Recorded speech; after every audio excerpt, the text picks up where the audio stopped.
नमस्कार साथियों, मैं संजय गौड़ प्रस्तुत हूँ आपके सामने उत्तराखंड और कुमाऊं की सबसे प्रसिद्ध लोक कथाओं में से एक, जो कहानी है राजुला और मालूशाही की प्रेम कहानी। साहस और संघर्ष की एक अद्भुत दास्तां। मालूशाही कत्यूरी राजवंश के राजा दुलाशाही का पुत्र और बैराठ वर्तमान चौखुटिया के पास का राजकुमार था, और राजुला सौका जनजाति के व्यापारी सुनपति सौका की सुंदर पुत्री थी, जो भोट तिब्बत सीमा के पास की रहने वाली थी। प्रेम कहानी की शुरुआत, कहा जाता है कि इन दोनों के जन्म के पहले उनके माता पिता ने जागेश्वर के मंदिर में इनकी सगाई कर दी थी। हालांकि बाद में सुनपति सौका इस वादे से मुकर गया और राजुला का विवाह तिब्बत के एक राजा विखीपाल से तय कर दिया।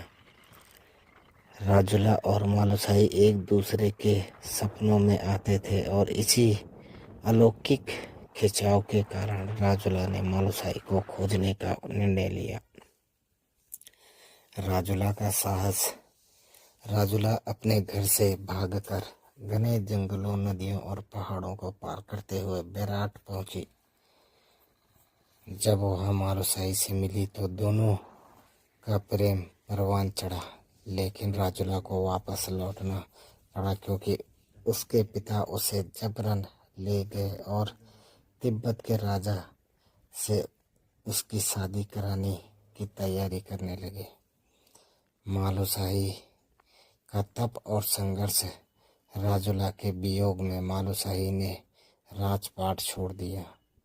उसने गुरु गोरखनाथ के शिष्य बनकर जोगी का वेश धारण किया और अपनी प्रेमिका को खोजने हिमालय की दुर्गम चोटियों की ओर निकल पड़ा।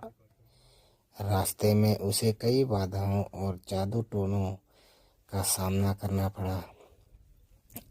सुखद अंत। अंततः मालूशाही भोट तिब्बत सीमा पहुंचा।